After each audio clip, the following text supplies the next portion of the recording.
down to this, you give it to somebody. Have them talking to the top of the microphone. They talk on the side of it, I don't get anything. Right. So onto the top of the microphone.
Hi.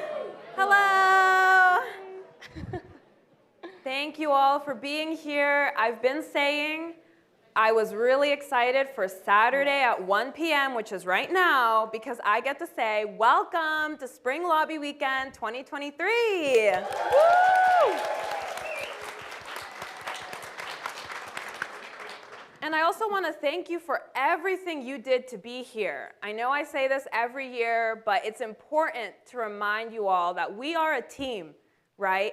All of you put effort into fundraising, securing housing, booking flights, getting people interested in this event to come to this event, talking to Giselle, talking to me, calling other staff. We are a team, and I'm so appreciative for how much work has been put into making this event a success. So just a round of applause for all of you. Yeah.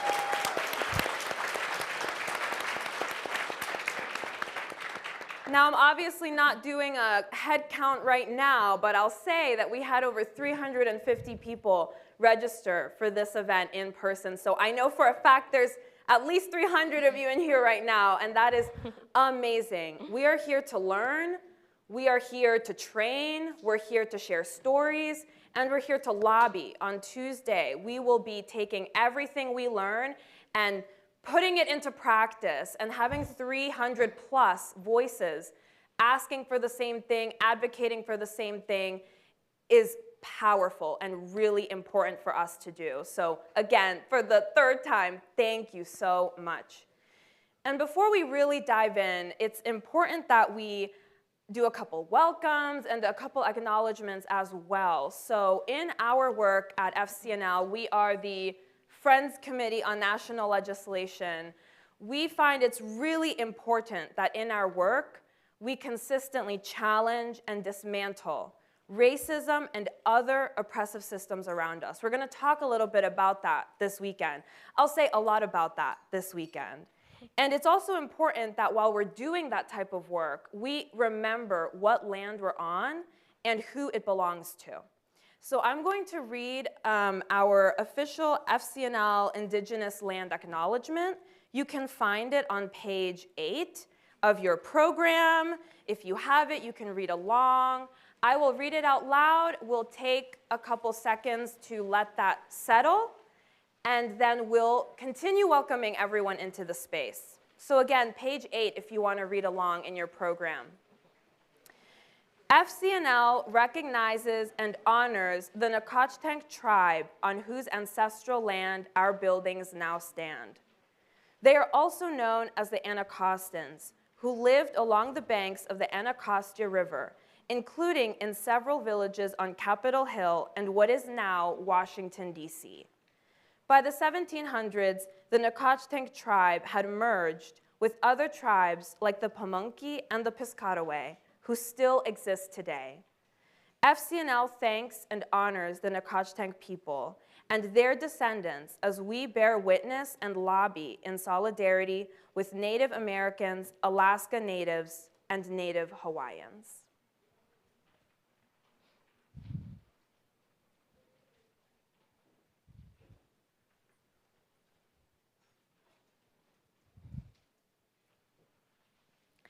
Thank you, everyone. And I encourage you all to continue looking at that land acknowledgement and, like I said, really hold that reality as we continue our work this weekend. So I'll go ahead and introduce myself. My name is Larissa, and my pronouns are she, her. I am Senior Manager of the Young Adult Program here at FCNL. So I've been working with some of you on getting here to this event.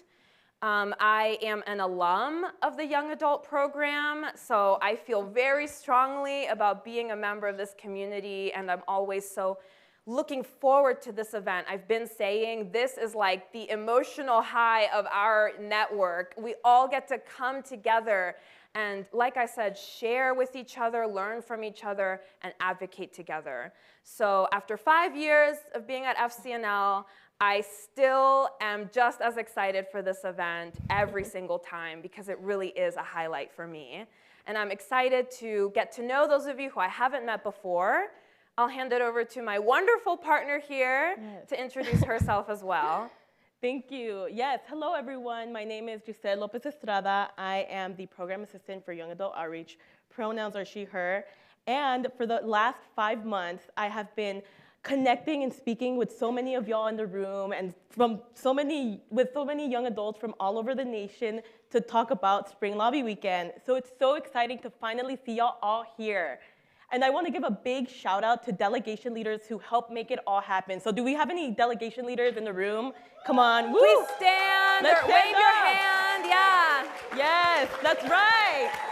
Yeah. Woo! Yes. They're the real stars of this show, so they should be on stage, but maybe not right now. I'll pass it back to Larissa. Thank you. So let's keep the energy going. We have so many states represented in this room, so we're just gonna shout out a couple. If we don't shout you out, it's okay. There's so many, we can only do so many, but we really wanna welcome all of you. So just a couple shout outs. Can we hear if anyone from New Jersey is here. All right. Can we hear if there's anyone from Indiana? All right. Can we hear if there's anyone from Washington? Okay. That's the energy, y'all. That's the energy. That's right. Be that Okay, high. no pressure. But Giselle's home state. Yes. Texas. Welcome. And then finally, do we have New Hampshire in the room? Oh, There we go. So you can hear, we're from everywhere, right? West Coast, East Coast, in the middle, north, south, everywhere. All right, okay. Let's go. Thank you. Thank you. Okay, I'll do one more because I'm hearing some people lobby me over here. Let's hear from Ohio. Okay, and how about let's just do one last round of applause for all of us in the room.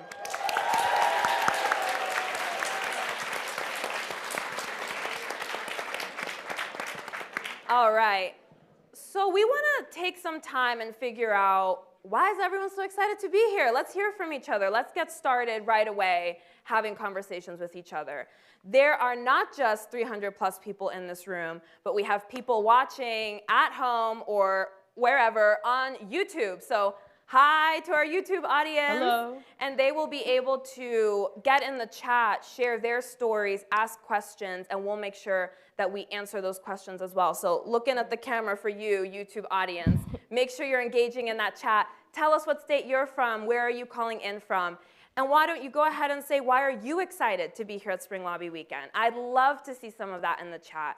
So why I'm excited for Spring Lobby Weekend, I kind of already said, I've been saying this to everyone on staff. To me, this event feels like a reunion.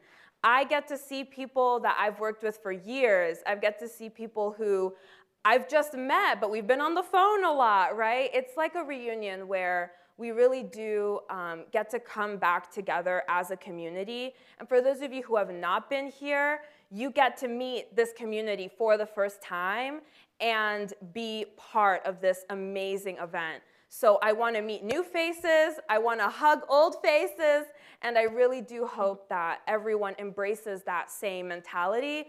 And I hope you leave here meeting at least, let's say, 5 people that you've never met before. Learn their story, ask where they're from. I really do want to challenge you all to do that.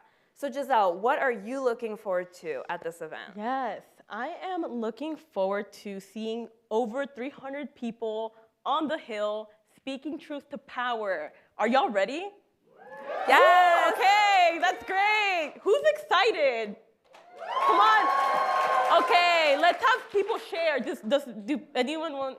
So if you want to share, please raise your hand or wave something. And we have 2 people who are, or one, who's running around with a microphone. So I'm going to call on you. You will be handed a microphone, and then you'll share why you're excited to be here. So we're going to hear from 2 people right now. Others can share as we move along the programming, but let's hear from 2 right now. I saw some enthusiasm over here. Yeah. So if you can tell us your name, where you're coming from, what group you're part of, and why you're excited. Hello, everyone. I hope everyone's doing great today. My name is Katie Harden. I'm here with Michigan United, my delegation leader, Holly Wilson. And I'm just excited. This is my first time here for Spring Lobby Weekend, so I'm excited to meet all the new faces. And I want to just say that I was happy to hear the land acknowledgement. My family's tribe was mentioned in the land acknowledgement, the Pamunkey tribe, so that was very honoring. Thank you so much. Thank you. Welcome. Perfect. All right, let's go over Anyone here. else? I see a hand all the way back there in like a yellow hat, maybe. Oh, it's a Pikachu hat. What's up? So my name is Jimmy, and I'm from Richmond, Indiana. And my ultimate ambition is to change the world for the better, which is exactly why I'm excited to be here today, to work in solidarity with people who are like-minded and to turn the cogs of change to achieve a greater height of communion in the world. Wow. Yay, great. Thank you. Thank you and welcome. So we're gonna move on to hear from other staff at FCNL who are really excited to welcome you. So I'm gonna call to the stage Bridget Moix, who is our General Secretary for the Friends Committee on National Legislation, our head of the organization Fearless Leader, and an alum of the Young Adult Program, which you know I love to say. So go ahead, Bridget, thank you. Thank you so much, Larissa and Giselle. And give it up for Larissa and Giselle. They've done so much work to help us all get here. And you're going to have an amazing time with them this weekend and with all our staff. I'm Bridget, pronouns she, her. I hope I get to meet lots of you over the course of the next few days. I have the honor of working with the amazing staff at FCNL and our incredible network around the country, and to welcome you here to be part of that. Many of you already are. How many people, though, are first-timers? Like, first time, you, fabulous. That is wonderful. I remember coming to Washington 25 years ago with the Young Adult Program at FCNL. At that time, there were 3 of us that came for the program then, and I was so nervous. I didn't know anything about Washington. I didn't know anything about lobbying, and now this is the most amazing thing to see. I am so excited to see 350 people, young adults from around the country, gathered here, ready to lobby and already way more skilled than I was back then. And so excited that you are starting this, but I hope this is just a beginning of your work with FCNL and that you'll be with us for years and years to come and working with your communities to help change policy. I'm also excited that you're here because there could not be a more important time for you to be here lobbying Congress on this issue. The plague of gun violence in our country and our communities is not something we can accept any longer. I want to point out the quote from Angela Davis in your program. I am no longer accepting the things I cannot change. I am changing the things I cannot accept. And that's what you're here doing. And Washington needs you. I can attest to that. Change will not start in Washington. It starts in your communities, and you bring that change to Washington. So thank you for being here and doing that this weekend with us. I just want to say one other thing about what I hope you get out of, a little bit about what I hope you get out of this weekend. There are many, many voices, and you're going to hear from some amazing people today and in the coming days, and you're going to share your voice. And so I want to just say, thinking about 3 kinds of voices that I hope you will listen to deeply over the course of the next few days. The first is the voices of those who are living the realities of gun violence and the solutions of violence interruption.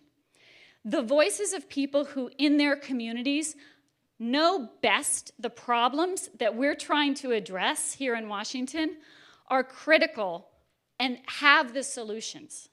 So the voices of those most impacted, most on the front lines, I hope you will listen deeply to those voices. Some of those are you all here. The second kind of voice that you will hear, probably over the course of the weekend at some point, is a voice that is different from yours. Someone who has a different perspective, a different experience, something you're trying to understand. Listen to those voices. We're a deeply divided country, and Congress is so polarized right now. Listening to the voices of people who come with different experiences than us is such an important part of finding the solutions together for the problems that we face. And finally, the third voice I hope you will listen very deeply to and activate is your own. Quakers talk a lot about listening to our inner voice, and I hope that inner voice for you speaks clearly this weekend, loudly, and that you're able to channel it in speaking your truth to power over the course of this weekend, and particularly on Tuesday when you'll be lobbying Congress. So there'll be lots of other voices. You're going to hear from some amazing voices today, so I won't say much more. But I just want to say that this weekend, I hope you have an amazing weekend, and we are so, so grateful that you are here with us building power for change. Thank you.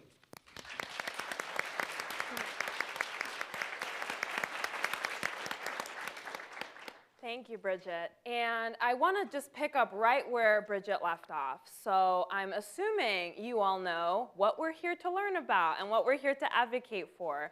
But as a reminder, we really will be diving into the plague that is gun violence. And it is oftentimes we will see gun violence in the media. It will affect our friends, our family, our communities. There's so many types of gun violence that occur. And while we're here talking during this weekend about violence interrupter programs, we'll really be focusing on community gun violence, which is one of the most prevalent forms of gun violence that occurs on a daily basis in our communities in this country, but a form of gun violence that isn't always picked up by the media and isn't always talked about as openly and publicly as the mass shootings that oftentimes will end up in the headlines. So I think that all of us will bring different experiences to the table, and it's important to know there are so many forms of gun violence, and we will be focused on this manifestation of that violence.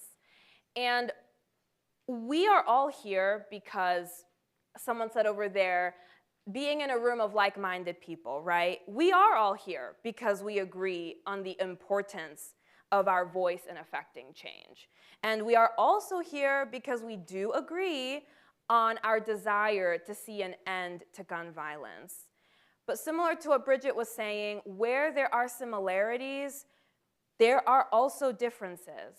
And I want us all to welcome those differences. I welcome those differences because they make us stronger and they help us grow as a community. So I not only welcome all of you and all of the states you represent, but I also welcome your experiences. We welcome your perspectives. We welcome whatever thoughts and feelings are going through your head, whatever happened right before you entered this space is still on your mind. We welcome exactly how you are in this space.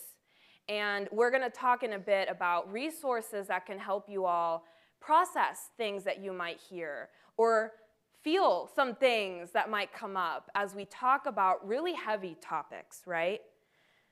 So I welcome you finally as all the roles that you play. I welcome you as learners, as activists, healers, feelers, intuitives. I welcome you as parents, as caretakers.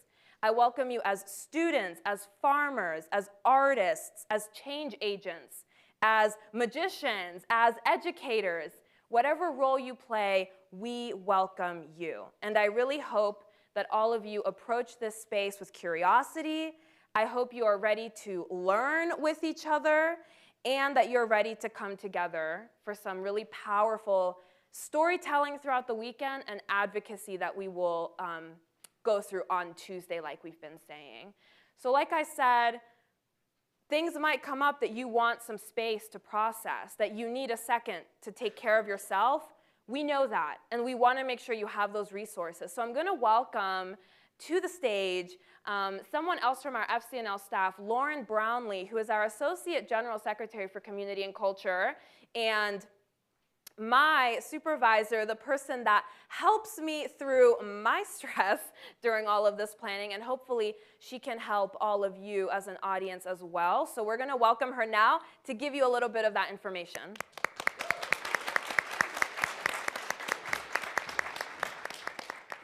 Hello, friends. As Larissa said, my name is Lauren Brownlee. I am the Associate General Secretary for Community and Culture at FCNL. And my role includes helping to make sure that our FCNL community and our Spring Lobby Weekend community here is reflective of the values we aspire to, so that every person feels a part of the community, feels as though they are being seen and heard and valued throughout this weekend. And if there are moments where you are not feeling that way, I want you to know that there are many resources for you. So first of all, you are all resources for each other, that we should have a feeling that we can speak up if we're hoping that there is a safe enough environment that people feel comfortable speaking up. If that's not the case, I hope that you do have someone that you can let know if there is something that has happened that you would like to see addressed. I am always someone who can be that person. And so if you have any concerns about something that you've seen or something that you've heard that you don't feel represents the values of our community that we've all committed to, you can always come find me. I will be here all weekend. I have this designated listener button on my name tag, so if you're not sure if it's me, you can look for this. And I will be there for you to help you to process anything that you feel like you could use support in processing. I can listen to you vent about something. We can problem solve together. Whatever you need, I am a support person available to this entire community to help you to get the most out of the experience. Additionally, we have a interfaith prayer and meditation room that you can follow signs to that's on the same floor. And if ever you just need a space to get away, you can go into that room as well. And that can be a space for some quiet time, for some breathing room, if and when you need that as well. If there are any questions that you have, again, any concerns that you have, if you just need a pep talk, I'm your person. Lauren Brownlee, she, her pronouns. Looking forward to getting to know as many of you as possible over the course of this weekend. Thank you.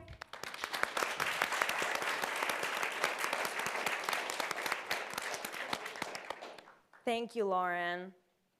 And I'm gonna take care of a couple other housekeeping matters as well, just quickly, to make sure we know everything that needs to happen in this space.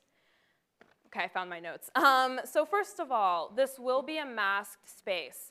I know that we are not wearing our masks. It is only because we are on stage and it helps with the microphone so you all can hear us. Once we exit the stage, we will put our masks back on. Obviously, if you're eating or drinking something, you can take it off. But I really hope we can keep each other accountable to that and we can be responsible as a community so that we all have a great weekend. Another thing related to masking, if you feel even the slightest bit not 100% your best health-wise, a little tickle in your throat, maybe you got a random headache, just take a test. It's okay. We have extras.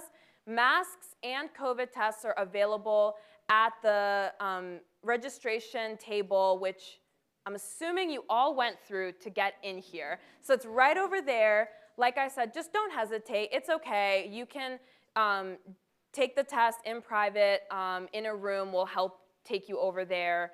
And it doesn't have to be a big deal. But again, we really want to make sure that we are being safe and responsible as a community at this event.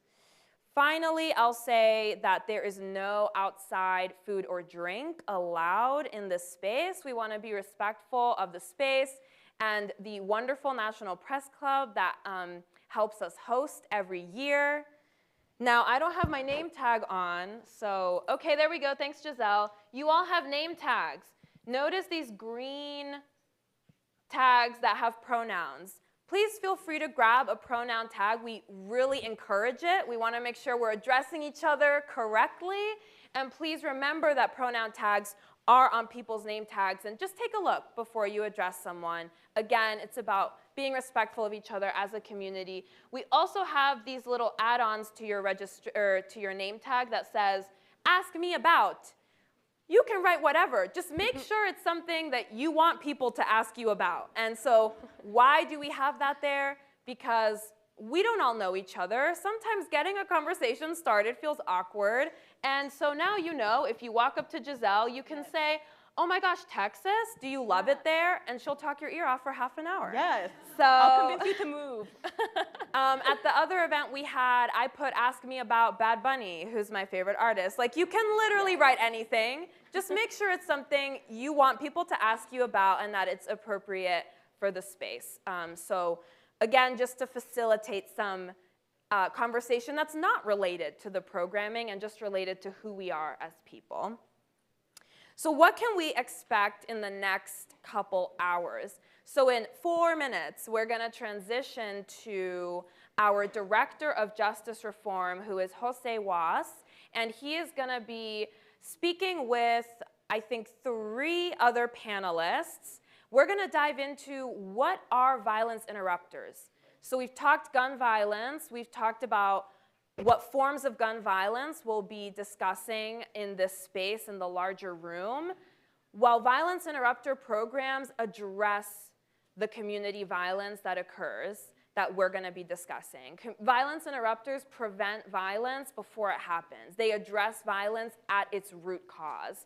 And if you don't know what those programs are, we're about to learn for the next hour from some experts who do this work, who are violence interrupters themselves, who have seen this actually on the ground and seen its success in their own life.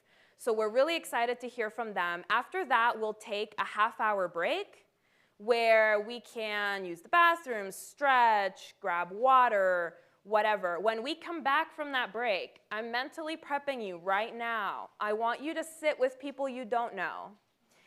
I'm not going to monitor this. If you end up, I challenge you, I encourage you to sit with people you don't know after the break.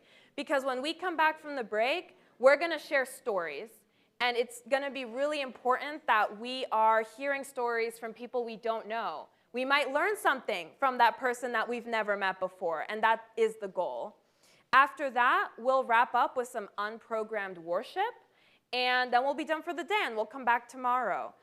So there will be more of an explanation about what unprogrammed worship is, but like Bridget said, we are a Quaker organization. We are a faith-based organization.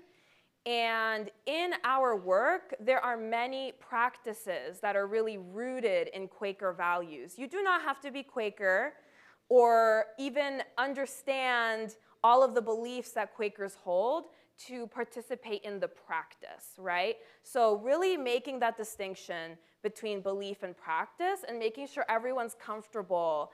When we do sit in silence together for a little bit, we will be listening to that inner voice that Bridget mentioned, because Quakers really do believe that there is good in every person. There is inherent dignity, humanity in every person. There's something sacred in every person. And when we sit in silence together, we listen to that voice that we have that is our moral compass, that tells us what we care about. And I hope people can embrace that and really intentionally engage in that process. And that's going to happen later on today, but throughout our programming, you're going to see some of that silent reflection take place because it is so important to the way that we do our work and how we ground ourselves in our own purpose, right? So at this point, I want to thank you all for the 100th time. We're going to transition now to José Woss, like I said, the Director of Justice Reform for FCNL, our lead lobbyist on this issue, and he will introduce our panelists. So we're going to have them come up now. Stay seated, please. We just need, I think, like a minute to get them up here, and we'll get started with the first panel. Thanks, everybody.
How's everybody doing?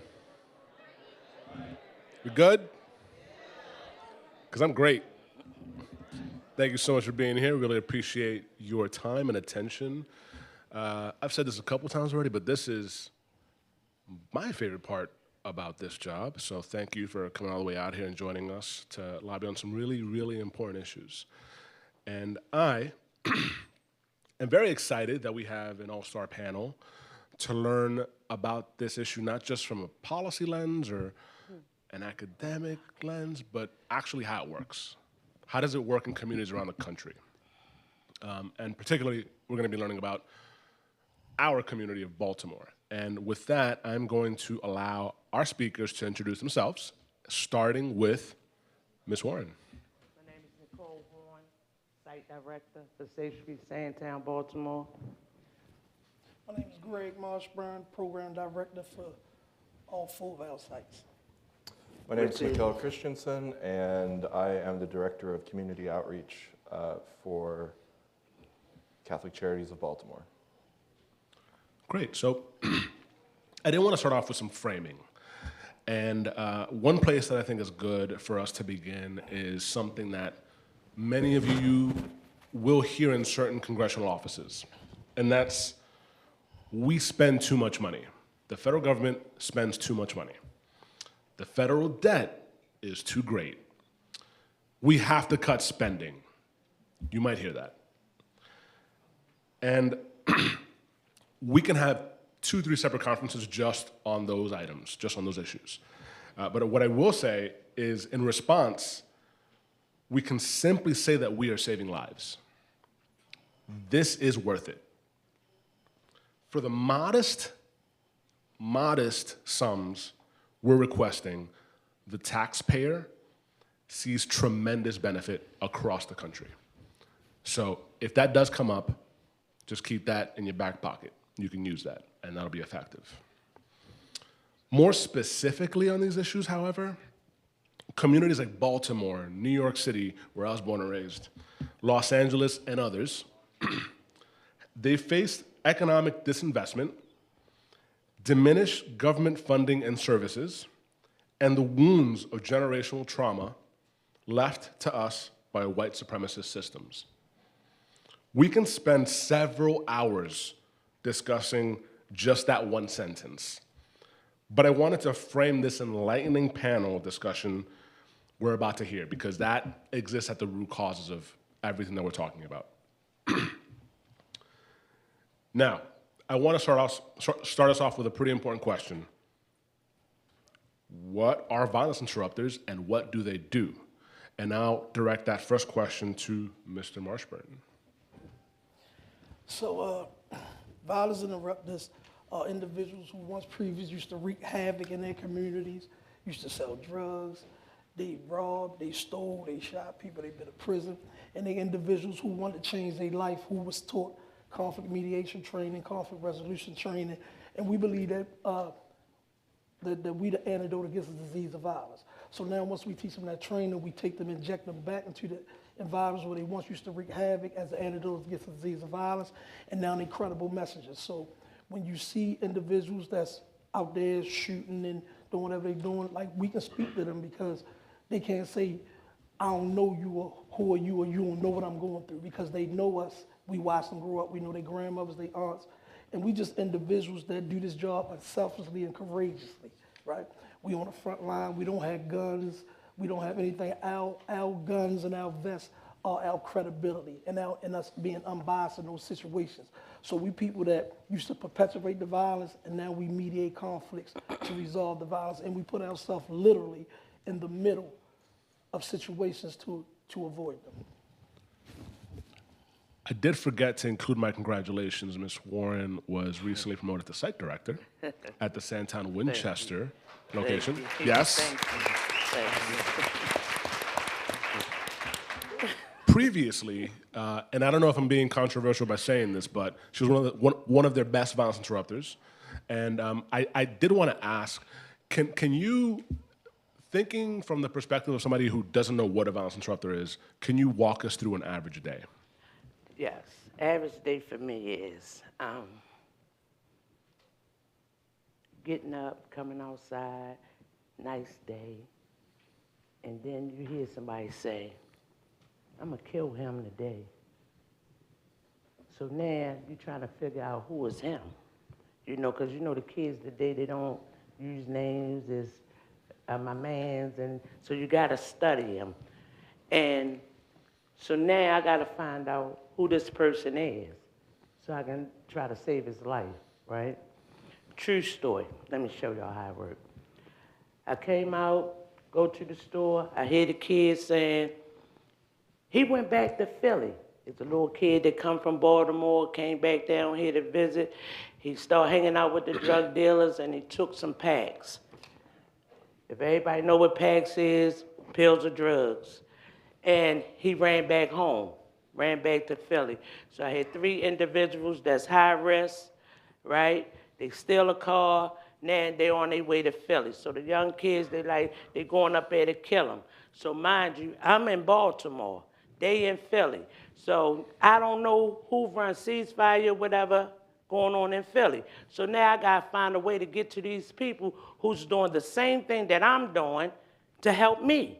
So I wound up finding out who he was. I called up there. I said, listen, I need your help and I need you now. So he said, what's going on? I said, I got 3 individuals that's coming from Baltimore to come up here to where you at. I said, all I know, the street is Montgomery and 25th. I don't know nothing about them streets. So he said, I know exactly what you're talking about. He said, I'm at home, give me 1 second. His 1 second to me was like a half a second. That's how quick he called me back. So when he called me back, he went to the street that I told him to go to, and he seen 3 individuals in a silver car sitting there, but he never seen these guys before. So I said, do you have a earbud? So he said, yeah. I said, I need you to turn it on. So he turned his earbud on, but me and him on FaceTime. And he listening to me. I said, listen to me good. I said, the driver, he very dangerous. I said, but if you listen to me, we can get through this and ain't nobody got to die today. So he said, what you want me to do? I said, you know, like I know you don't know them, but I know them. Let me coach you. I say, okay, walk over to them as like you going to that store. And as you get closer, look him in his face and tell him he look like his father. So he did exactly what I asked him to do. So I can hear in his voice, he like, oh my God. So I say, listen, we got this one. Ain't nobody gonna die on our watch. So he said, you look just like your father. And the driver said, who are you? He said, my name Tony. I said, tell him, you Lord Rashad. Say, I remember when you was little. But mind y'all, I need y'all to keep in mind, this guy don't know him. He's lying. He's lying. But that's the only way I could get him to him, and I'm just thinking on my feet. Listen, I don't want, because see, y'all must remember this. Just because they went to kill this little guy don't mean that it couldn't flip around, that the little guy killed them. All the way in Philly. So I said, now look at the passenger. I said, tell him his mother named Brenda. You went to school with him. I said, this the school you went to? So he said, what's the name of the school? I said, Harlem Park, right? So he telling him that. So he said, sis, I don't remember your name, but I can see their posture changing. He said, but you need to know this. Each one of them got a gun laying on their lap. I said, now, what is the the backseat passenger doing? So he said, he just mugging me, looking. The driver was mean, but the backseat passenger was meaner. And so I said, get back to the driver. I said, now keep talking to him like you know him. I said, because see, you got his attention, right? I said, his posture had already changed. I say, keep talking to him. And as he talking to him, and was still lying. Y'all, it was a lie. He's still lying like, yeah, I know your mother, this, that, and blah, blah, blah. I said, now, spin me around. So he spun the phone around. And I said, what are you doing?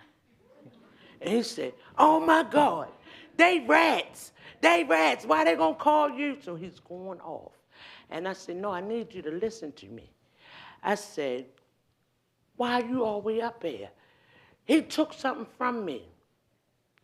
He took $368 worth of drugs and was getting ready to lose his life. So now me and the guy that I just met over the phone, trying to figure out how can we fix it. And I told the driver of the car, I said, do you trust me? And he said, yes. I said, well, give me a chance to fix this. So the guy see the relationship that I have with these kids, right? I say, listen, if I promise you I can fix it from right there where you at, would you just come on back without doing nothing to him? So the guy that I met, he said, and I'll help her fix it. We wind up cash having them $300, but this the deal. Your word and the remaining balance, which is like $60-something, whatever, you can't do nothing to him. And I'm one of them type of people, I stand on my word. He one of them type of people, he stand on his word. If I give you my word, that's what I'm going to do, that's what I'm going to do. If I tell you that ain't nothing going to happen to you, ain't nothing going to happen to you, right? Because, like he just shared with y'all, our credibility in the street speaks values, you know?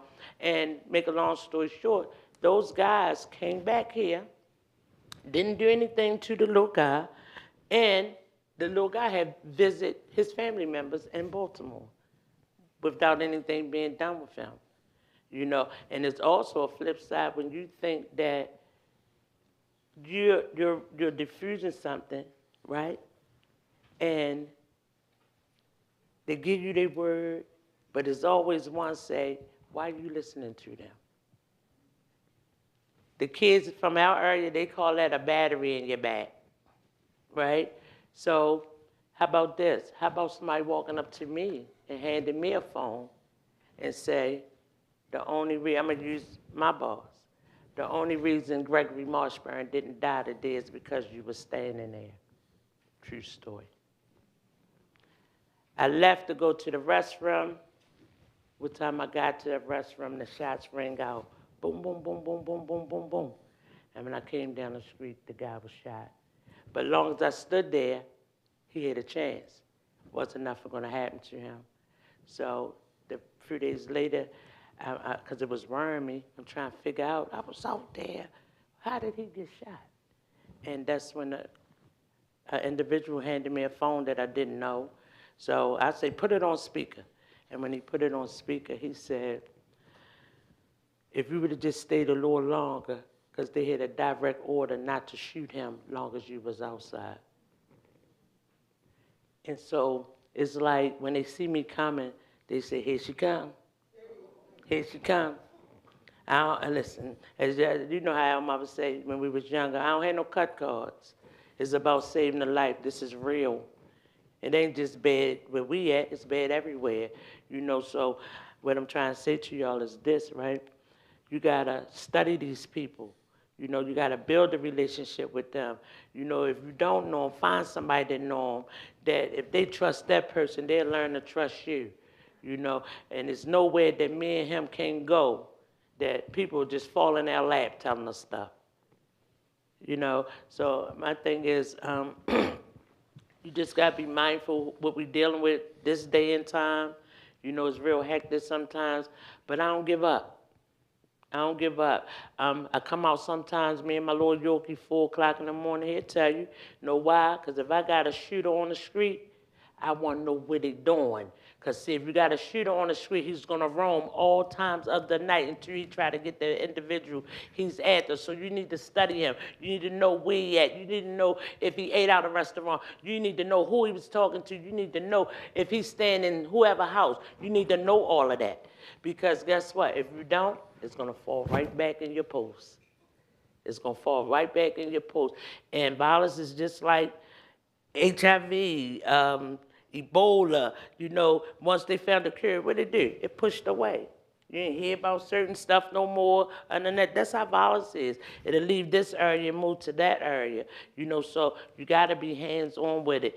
And I'm one of the ones I'm hands-on with it. Thanks for letting me share.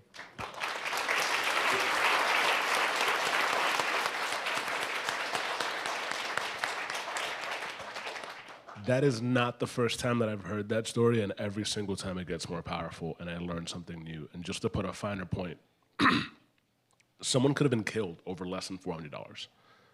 That's unbelievable. And the fact that Miss Warren had those relationships and was able to coach someone else, not even directly, but just was able to have that interaction. She's saved probably 2 people's lives, if not more.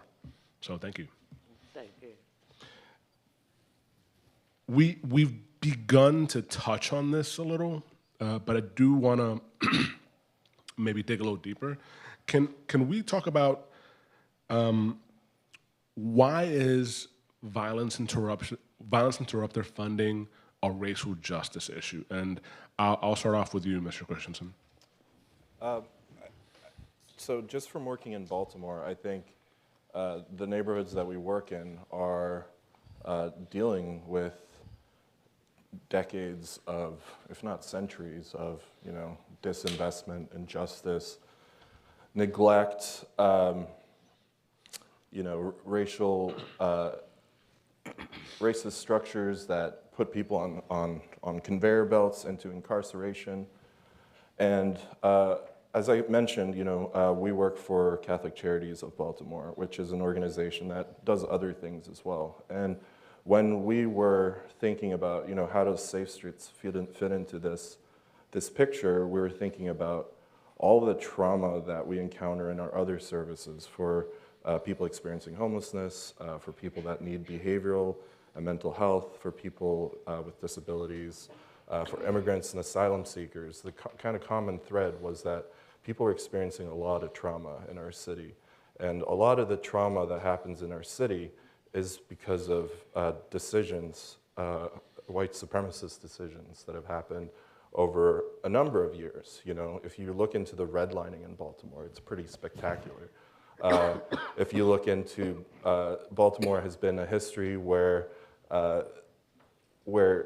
it's been kind of like a laboratory for segregation that isn't capital S segregation, like you kind of, how do you contain people in certain communities based on race in a way where you design your public transportation systems, or how you lay out school systems. Like, all that stuff is the background for the work that we do in Baltimore. And so why empowering violence interrupters is a way to get at some of that is, I think, because we use a model that's maybe slightly different than what happens in a lot of nonprofit kind of industrial complex situations, which is that you see an issue, you present it to people in power, you get funding for it, for your organization, and then you helicopter in people to try to fix that problem. The model that Safe Streets uses is that it's people from their own communities who interrupt these issues. The model is based upon training and empowering people in their own communities because they are the experts. It's not the white people with the PhDs flying in that are the experts on those particular communities. Safe Streets operates in 10 different, about 5 by 5 blocks in Baltimore City. So we cover less than 3% of the city.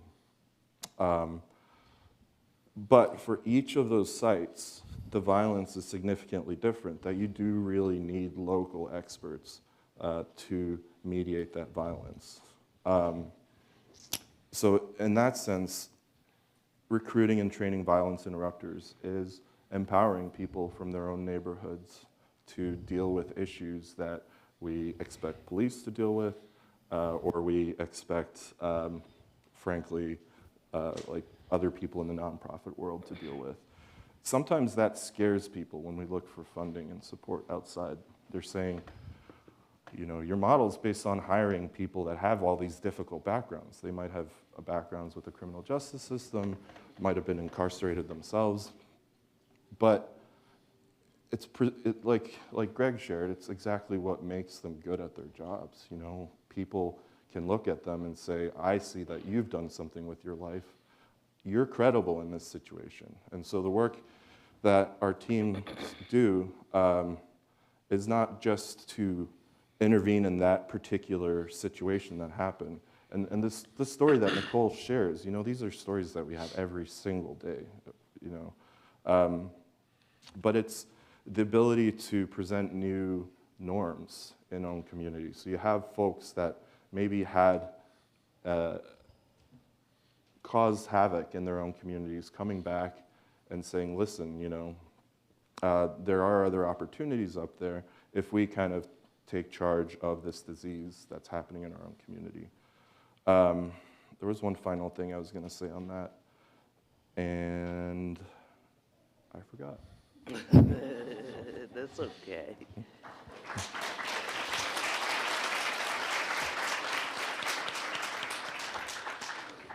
Thank you for that. And I just want to, again, highlight how important it is that local experts are facing these problems, are facing these issues. You can't take a BA from Berkeley and drop him in Los Angeles and think that you can make him a violence interrupter. You need people who not only have these same life experiences, but also know the neighborhoods and the people. And going to the beginning of your remarks, Mr. Kristiansen, when you talked about these white supremacist systems and structures, a lot of y'all in the room are probably well-versed in that, are probably knowledgeable about it, but there's a good chance that you're gonna be in congressional offices, and I'm sorry to oversimplify, but they're gonna think there are bad people out there, we have cops, and we put them away. It's that simple. And it really isn't. It really isn't. And one of the things that's so special about this work is that something that's so stigmatized in our society, which is a criminal record, is seen as a strength, and something that makes you an expert as a violence interrupter. So it really is a virtuous cycle.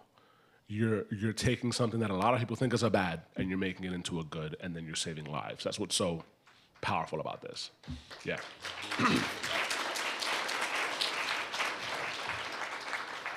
I think the other thing I was going to say, maybe, was that the folks that Safe Streets worked with are what's considered high-risk individuals. So individuals that are likely to be perpetrators or victims of gun violence. And a lot of nonprofit programs work with at-risk people, right?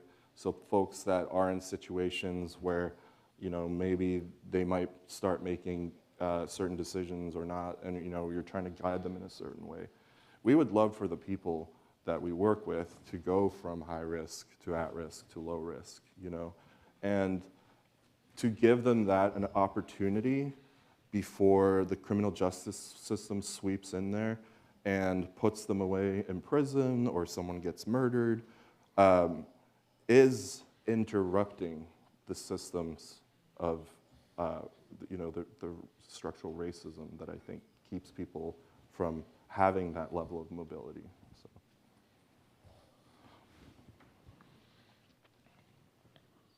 Now, I'm gonna ask a hard question. Those are some of the best ones. And this is for anyone on the panel. Can you please discuss how violence interrupters are making a difference in communities, and how do you prove effectiveness to, like, lawmakers or decision makers? That's a good one. Yeah, real good one. So I think that in order to really understand, like, what we do, you have to understand our backgrounds. Like, never in our wildest dreams would we ever thought we would be sitting on a stage like this, and anytime we were sitting in front of some bright lights, it was in front of a police car while somebody was in the car identifying us, right? Man, we been strung out on heroin, cocaine, been to prison the most of our life, shot, stabbed, been shot, stabbed. So that's one of the things that make us credible, because we are the change that we want to see. We change agents, we ambassadors to that change. So when we tell you that you can change your life, you can, because we are living proof. We walk, and we not only saying, listen, don't do that, but we can give you a better way to do something, like, because we have no hope out there, man. It's like they don't have nothing. It's like they'll kill you over a city block that they think they own, not thinking that they only trading that city block for a cell block. And then they'll go to that cell block and they'll try to run that block, not knowing that when they pack their stuff and put them on lockup, that block not going with them. So they keep fighting and killing over stuff that they'll never own because they don't have anything or see a way of owning anything. So that's where we come in. When we first started the Safe Street stuff, they laughed at us. They laughing at us. Now, I got 4 people that was standing on that corner laughing at us work for me. Because they see us not relapsing. They see changing cars. They getting different cars. I've been at it 10 years. She's been at it 6. Almost 7. Almost 7. Well, let me wrong. And you said it wrong. You know, that's not my best. That's my best man. I got right. I was getting ready to get him on that. Right. I had 8 people in my site, and she the best man. I'm the only woman, y'all. Yeah, she the only one. But repeat the question again. Huh? Repeat the question again. Yeah. I just wanted to get into how violence interrupters are making a difference in the community and proving effectiveness, which I know is tricky. Okay, so we don't where we from, we don't have communities. We have hoods, right? So our goal is to change it. It went from a community to a neighborhood to a hood, right? So what we're trying to do is reverse those effects. We're trying to take it back from the hood to the neighborhood to a community where people commune. Like we have a picture it's a picture, kids playing, people cooking out. You know, they scared to do that now because they're afraid that any time shots ring out. So what we're doing is we having the people commune again. We throw events, we bring them out, we build rapport with them, we let them know what we do, give out our cards and let us know, make us earn our money. Call us, no matter what time it is, like you say 4 in the morning, we gonna be there. Cause I've been that individual shot 9 times, laying on the ground, my life running out of me. So if we can avoid that, then that's what we gonna do, and that's what makes us feel good. Like, and how do we, how you measure it, right? So the thing is, we can't measure it nowhere near like we would like to. We save a lot of lives, and a lot of times you don't hear about it, it's because it don't happen. We on the front line, we really stops that stuff, but what we do, we put mediations in, right? So anytime we stop something, we have to put a mediation in a database, and it tells you, like we say individual A, individual B, we don't say names, right? Only, we can say our names, but not theirs. So it shows in the database. And it also works because when you take a killer and like they won't kill if you're around, that's a plus. Because they don't care. They was killing in front of you now. Like, they runs from her. Like, they got to the point where they wouldn't do nothing while we was around, but they figured out our days off and would do it when we wasn't there. And then when she come, they trying to hide from her. She riding around looking for them, right? So a lot of our stuff don't get measured. It don't. But let me say this. Violence clusters, it spreads and it transmits. So violence was an inner city problem, just like the opioid. It was an opioid epidemic. And violence was the epidemic. It was an inner city problem, right? And because people, now I'm not saying exactly who, but set back and watch it cluster, spread, and transmit in our communities, it spread to yours. So now it's an epidemic.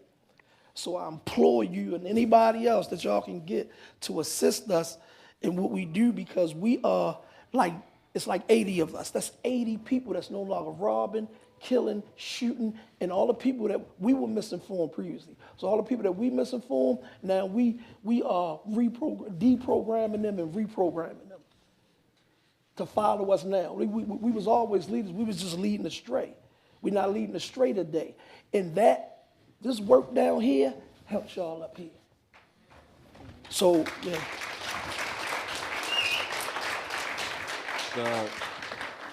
As far as, we're grant funded, so, and we're working based on the Cure Violence model, which is a public health model developed by an epidemiologist. So we report out every week, every month on shootings and homicides in our posts. They're mapped out Our schedules change for our staff depending on when violence occurs and where it occurs. So we're constantly kind of making sure that the data drives the way that we do our work and reporting on, like Greg said, mediations, the number of people that are participating in our community work. We also are involved in some external evaluation. Johns Hopkins University is putting out a report next week on safe streets, and I've had a chance to look at it, and I think, you know, as our friend here said, I want to call him Jose because, you know, we know each other, but you know, a life is a life. You can't measure that. But if you've ever worked with economists, you know that they do. And one of my takeaways from this report that's coming out is that when you account for things like how much a homicide costs the city, what a shooting costs, what it costs to incarcerate someone, to prosecute them, to deal with the trauma, Hopkins did find that for every $1 we put into safe streets, somewhere between $7 and $19 of benefit to the community comes out. So you can't ask for a better investment, in my term, you know, for me, especially when you're talking about lives, right? So. Yeah, I wouldn't give it up for nothing in the world. I wouldn't, because I got a passion for people. And I'm going to share something with y'all real quick. How I got here, I ran from Greg and them, y'all, for about, 2 years? They kept coming, looking for me. I'm working in Johns Hopkins. I kept saying, I don't know them people. Why are they looking for me? Stop looking for me, right? And my mom passed. And before she passed, she had looked at me and was like, you like helping people chase your dreams. I was like, what did you talk about? And then my mom passed. And it was like the other director we had. Yeah, he said, how come y'all didn't get the girl yet? I said, yeah. He said, give me your number. And when he called me, I was like, I don't want to talk to y'all. And I hung up. And when I turned around, he was about right there. And he was like, will you talk to me now? So he started talking to me, and I'm like, wow, for real? All right, I'm going to come around there and see you. He said, no, I'm not leaving. Come with me now, right? And he wouldn't leave me. So when I got around there, he going to holler. I knew it the longest. Why you ain't come with me, right? But it's like when I'm out there, I'm like locked. I'm like locked because I know what it feel like to lose a child. I know what it feel like the mothers cry. And I shared that with you, you know, because 4 years ago, my son was gunned down. So now my mind then shift where I'm definitely not going nowhere now. Because, see, I'm going to give you my experience, and my experience always helps somebody to get to the next side, where at first when you didn't want to come, when I finish with you, you definitely going to come with me. You're going to come with me. You ain't going to hurt nobody, none of that. And it's like I got the power team behind me. You know, me and him, 2 peas in a pie. He don't let up off of me, and I don't let up off of him no matter what's going on. You know, any time of the night I can call him, any time of the morning. He sound asleep, y'all. He can call me. But it's like I do sleep, but I don't sleep if I know that I just got a report of somebody trying to harm somebody. I'm not sleeping. Because, see, I knocks all on your mother's door, your grandmother's door. You say that's the baby mother. Okay, what was her name? Okay, is Teresa there? Where Greg at? That's me. I'm always in your face where you be like, you can't do nothing because here she come. Yeah, I'm going to get on your nerves. And me getting on your nerves not only saved your life from going to prison for the rest of your life, but I saved somebody else's life from going in the ground. You know, and I'm not giving up. I'm not. Oh, and we live there. Like, we live there. We can afford to move, we live there. That's how we keep our pulse and take the temperature of what's going on in the community, because we live there. Because if we live somewhere else, somebody got to go far to say, look, this what's going on with that. Like, we right there. Like we live right in the middle. At our post, what I got about I got 4 of my employees that live in the post. I live 5 minutes away from the post, but we stay tied to the community because we need that relationship. And I'm really afraid that if we move away, we'll lose that. And that's what makes us more credible and good at our work, because like they see we doing good, and we still there, but we want you to see this in your community. We don't want all you see is people selling drugs. We want you to see something different, and we can show you how to get it. And I'm definitely not going nowhere, because I come up in that community. My grandmother had the church. We had the laundromat with the store, you know, selling penny candy and stuff like that. And I can remember how my grandma would put the tables and stuff out. I wouldn't care if you was on heroin, cocaine, prostitution, gambling, whatever. She said, come on, sweetie, come on over here and get some of this soup. You know, she was for the community. So that's me now. I'm for the community. I'm not going nowhere. I'm not. And like he said, and can go. I'm not, though. I'm not going nowhere. They are people. We got like, the thing is, like, this God's work, right? Because everywhere you go, if you fill out an application, when you put down your criminal history, you're done. I remember when my friend of mine came to get me for this job, he was like, I got a job for you. I'm like, I don't have no resume. He said, you are your resume. I said, what you mean? He said, tell about all the times you've been shot, all the times you've been stabbed, all the times you've been in prison, all the people you robbed. I said, for real? And that's what got me the job. But so who would have ever, so it got to be God's work, because he reversed the whole process. Like, that's how I got my job. And we go for the worst of the worst, because if you can change the worst of the worst, then you can change everybody else, because they following them. They following us. And then not only that, we, like with addiction, I'm going to just piggy on that just for a minute. You get a lot of people that's addict coming out the holes and stuff fighting, and you know, and we got mediated, this, that, and other. And the first thing I always get, y'all, you don't know what we're going through.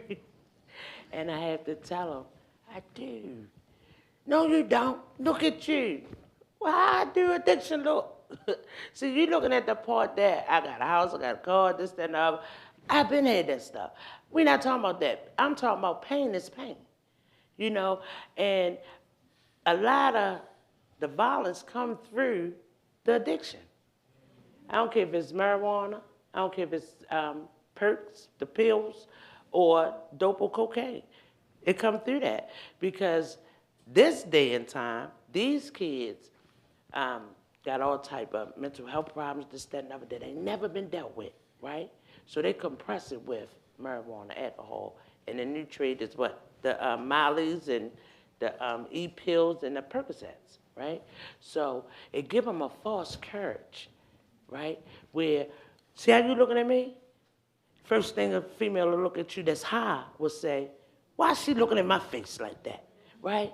But she ain't looking at that. You could be saying, she's so pretty, or I like what she got on. The defense side come in.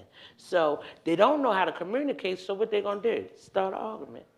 Then next it goes to, I'm gonna go get my brother. The brother lead to the cousin, the nephew, the uncles, the father sometimes. Sometimes we have 4 generations. It might be the grandfather, the father, the son, the son, which is the grandson, where everybody on the block hustling together. So now it's like everybody's struggling for this one sale, so then the violence come. Because if Greg got the sale and I know I need the money, I feel like he stepped on my feet. That's not just where we from, that's everywhere. This facts.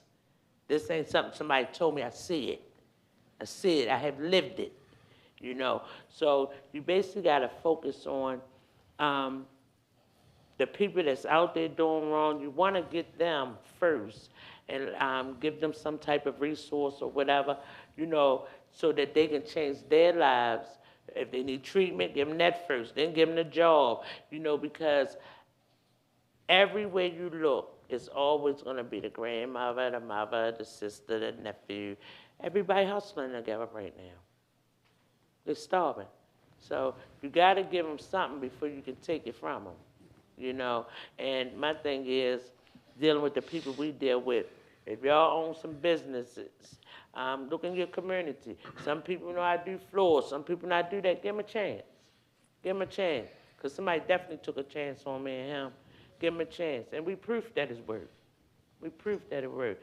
I don't live no way like I used to. He don't live no way like he used to.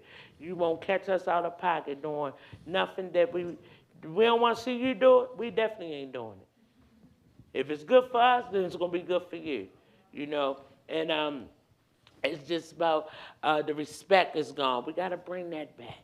You know, these kids will walk up to you and say, hey, aunt, hey, mama. Straight off the break, I stop them. My name is Nicole. How you feel today? And what's your name? You know, you can't dress me like that.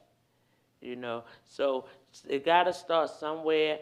And I'm just asking y'all, some of y'all probably live in Chicago, whatever, wherever you come from, there's something going on. Stop it. Stop it. Stop it. I got a phone in my pocket. While I'm sitting up here with y'all, and it's my work phone. It's buzzing. It's buzzing, right? But that sometimes it be because something going on. But a lot of times, you know what it be? People calling me saying, I thank you. You know, I appreciate that you got my son or my daughter out that situation. Yep. I just want to say hello. Yeah. Yeah, my phone buzzing like I don't know what on my leg. Yeah, but I'm telling you, the program definitely works. Thank you. This that we've been hearing is what impact looks like. Some offices might want to hear 30% reduction in violent crime. Sometimes it doesn't look like that. You can't quantify it in numbers. A life saved is immeasurable by definition. That's right. And might be obvious to say this, but staff in congressional offices aren't having these discussions, are not having these kinds of conversations, and they don't know what life is like in these communities. And that's where you come in. Sharing your story, bringing in these facts, these anecdotes, is powerful. It changes minds. When I started working on this issue, one of the most surprising things to me was violence interrupters. What's that? The majority of the staff that you're probably going to be speaking with may never have heard of this. So it's of tremendous benefit that you're not only here, but having these conversations, having discussions, meeting with members of Congress, and obviously afterwards following up. It's very important. So we really want to thank our panel. I had one more question, but it was getting so good that I didn't want to mess it up and interrupt. That's one of the hard parts about moderating sometimes. If it's really good, just got to get out of the way. I will close before we get to questions with the ask, just to remind everyone. The ask is, and it is modest, please provide at least $20 million in federal funding specifically for violence interrupters in the upcoming year's spending bill. And look at y'all doing work on appropriations, violence interrupters. The office is going to be impressed because a lot of advocates that I work with don't know much about appropriations, but not y'all. Y'all know appropriations. Y'all are pros. And with that, I am really, really looking forward to your questions.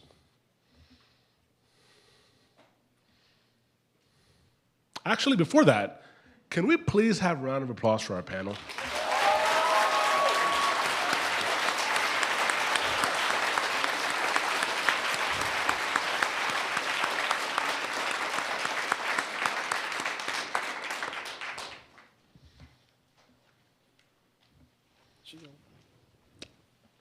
I think we need a mic.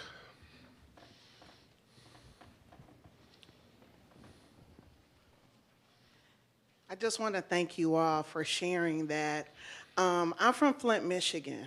So a lot of what you were saying, like I had to get up and walk away and I really didn't want to, so I ran back because I felt like I was missing something. But I wanted to make a statement based on some things that you shared. One of the things that the young lady said was that as you clean up in one area, it pops up in another area. When you clean up in one area, it pops up in another area, right? So you were talking about cutting spending. We need to cut. That means cutting resources, right? So in Flint, Michigan, where General Motors was the birthplace, right? When they decided to leave Flint, our neighborhoods are blighted. Entire streets are empty. People have started dumping trash. So sometimes everyone wants a better quality of life, right?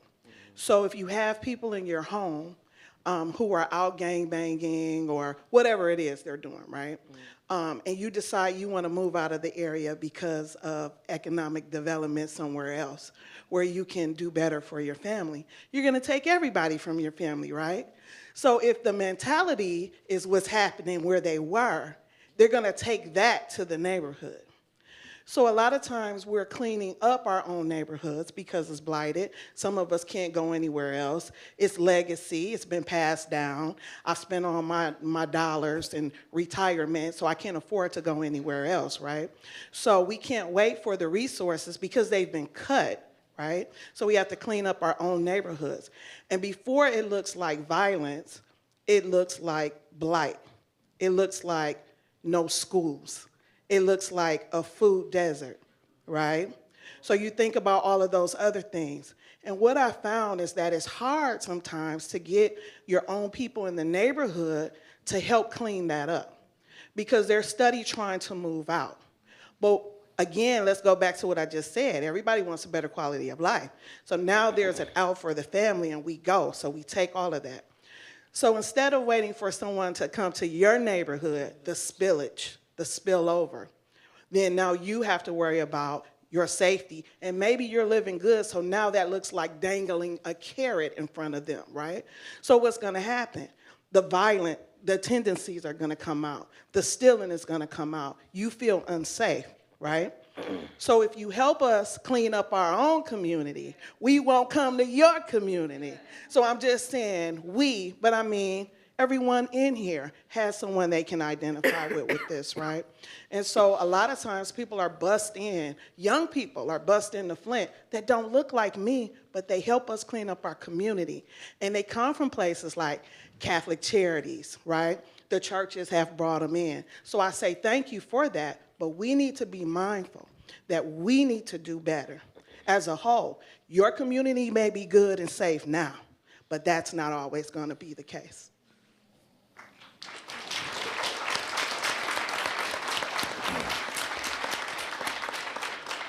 Like she just said, she said the same thing I just said. Help us with our problem and it won't become yours.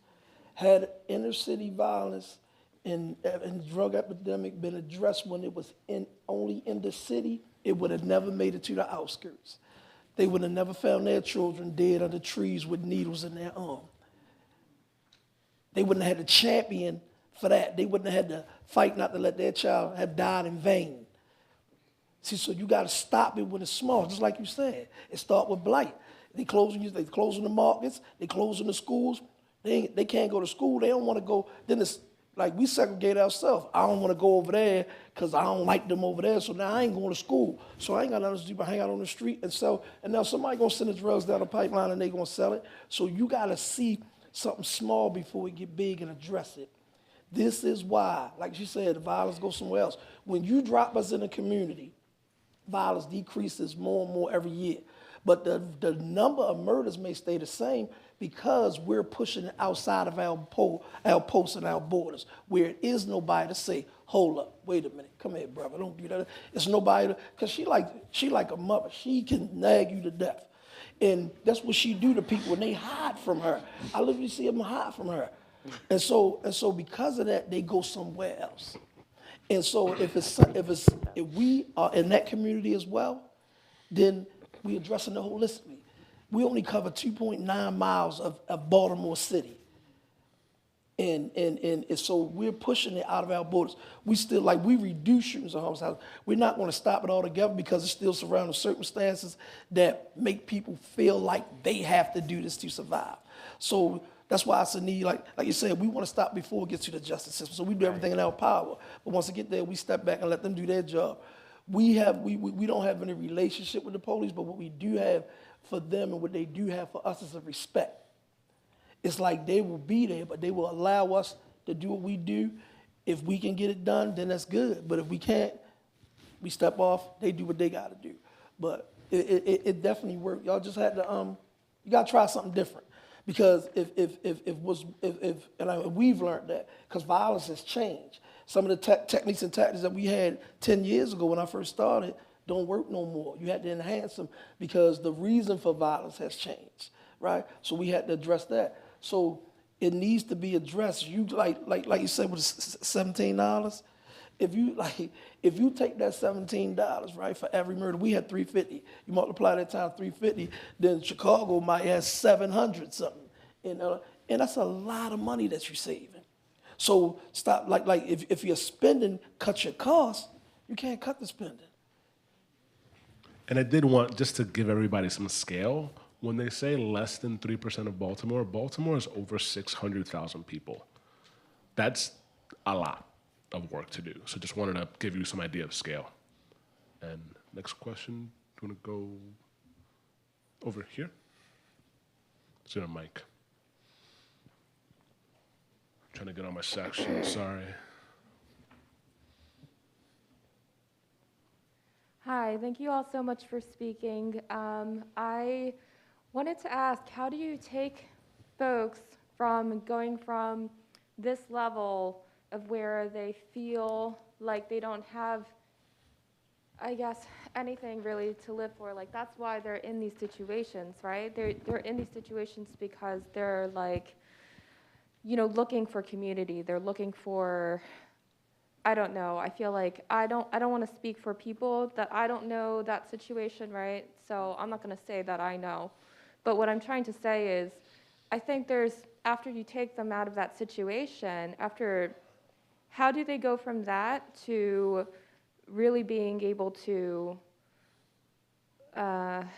take it to the next level? And what I'm trying to say is, I think it's wonderful that people will come out of these situations and become violence interrupters, but there's a lot of people want to live for their passion. So are there, you know, I guess opportunities or, you know, where, you know, that help people to not only get out of those situations, but to really be able to do something more so they feel they can really be fulfilled. And again, I think that it's wonderful that, you know, you're doing what you're doing and that it's fulfilling work for you. But I think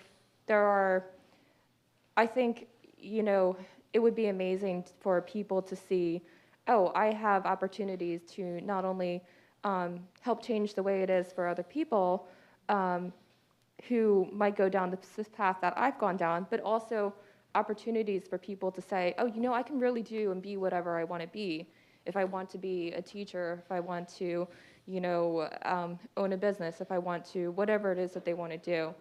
So I was just curious to know what that looks like. It is of opportunity. So we start out as violence interrupters. Like I said, I've been here 10 years. I was an outreach worker first, violence interrupter, a supervisor.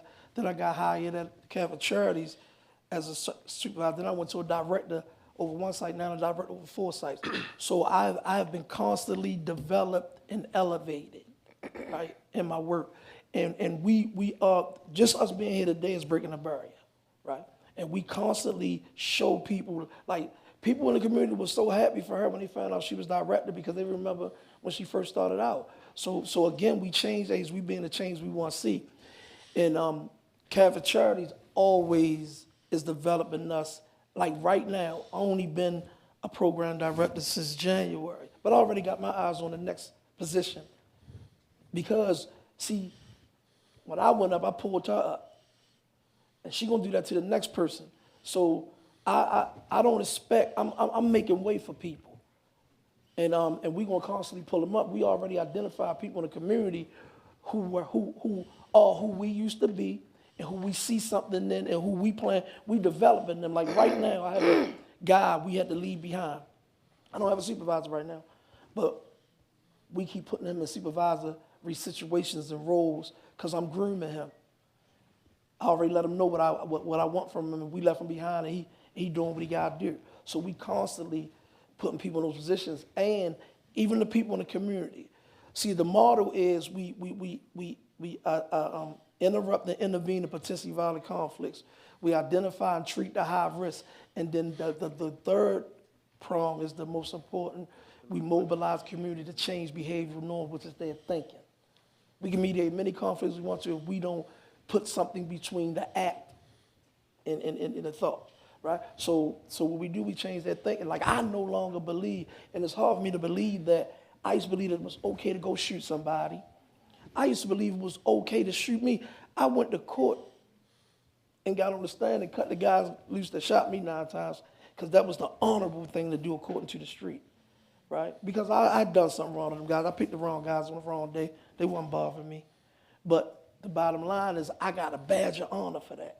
But I no longer believe in that stuff. But I understand how they could. I didn't get so far removed from that I don't understand who I used to be and why I used to be like that, right? So that's what makes us better to be able to deal with these people. So we identify them, we lift them up, we do a lot of hand-holding, we take them to get, so we know what they need. Like you said, high risk to low risk.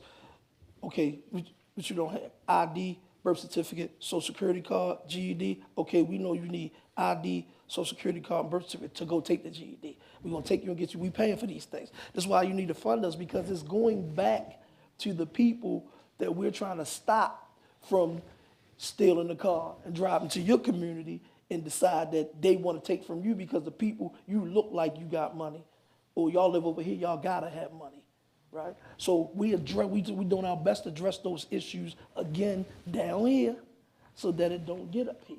So if you fund us, like for instance, I thought she was gonna say it, but she didn't. She is constantly, what y'all fighting about? Drugs? How much? And paying the people out of her pocket. Constantly, just because we walk away from that be $10, $20, and we come back later and they dead, and we had it in our pocket, that's nothing. We blow that on, so give it to them. Tell them what we spend it on. Tell the truth. Tennis shoes. Tennis shoes, yeah. Tennis shoes. Tennis shoes. But I just wanted to make clear for people who are not from Baltimore, those are sneakers. Sneakers. Our bad. But that's why. So it's that we understand, and not this, like she was saying about you take the person when you move, you take the people with you. So we address stuff holistically. We know that the whole house is sick. If it's one person in there selling drugs, right? This person probably carrying everybody in the house, and everybody pulling on him. So if we just get him a job, he ain't making enough money to take everybody in the house like he was. So we have to address everybody in the house with their issues holistically, or else everything we did for him will go down the drain. So that's what we do. And we now hooked up to what you call a CVI ecosystem, where we realized it was gaps in what we were doing. That's why I say everything changed. It's gaps in what we were doing, and like people wasn't getting hand off, they was falling through the cracks. So we become more cohesive in our efforts, and so we can get better results. So it's definitely a lot of hand holding. And see, I want for them what I now have, because I know it's possible. And I perpetuate a lot of violence, so I feel as though this is my purpose in life and my passion, because I'm helping clean up what I messed up. Somebody took me, see me, say, I like you, short, I'm gonna take you and teach you what you need to know, and taught me all this wrong stuff. And as a rite of passage, I took a couple other people and I taught them the same thing, and so on and so forth, and they kept doing it. So some little guys that I don't even know probably learned about that mess from somebody that I taught. So I'm helping clean up what I messed up. I'm giving back. Like, they don't pay, you can't pay us enough. You gotta have a passion for this job, and if you're not serious about it, you will be exposed. You don't know how many people I've seen come and go, but we still here. And because it's a passion for us, we ain't never off, ever. I guess what I was trying to ask is, say for instance, you have someone who's an artist who wants to draw. You say someone that have this what? An artist who wants to draw. Do you have opportunities where you can? Do you have opportunities? Oh, it does work. Okay.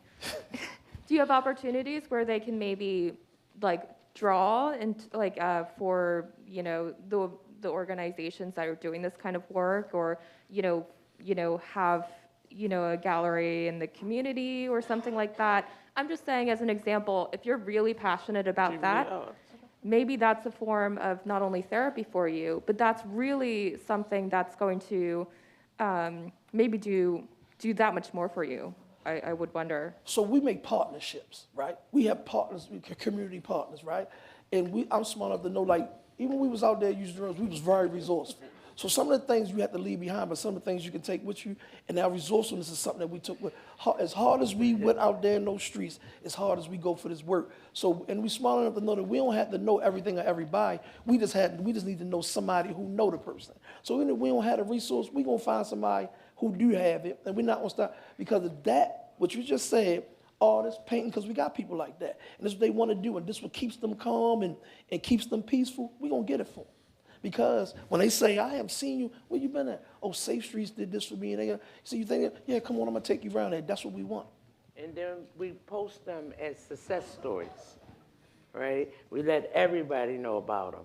You know, you might be walking down the street and I say, do you know the guy that you used to see on the corner of your house? Well, this is what we're doing for him now. You know, he graduated from this program. He's in CDL school now, this, that, and other. So we don't just get him, do a little bit for them and throw them away. We hands-on. We hands-on with them. Yeah, we very hands-on with them. But the piggyback off of what Greg just was talking about, yeah, sometimes, you know, you got to give a little, as my mom would say, share a little bit of your stuff.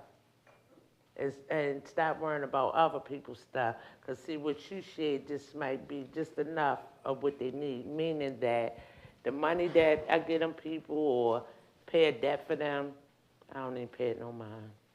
I don't even think about it no more once it's done, you know. All I think about is nobody died on my watch.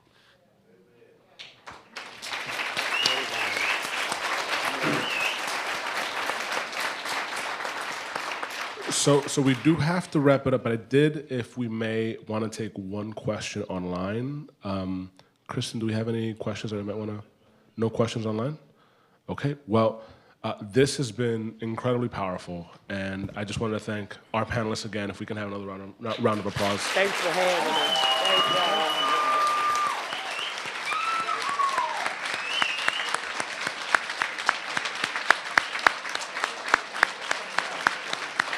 Okay.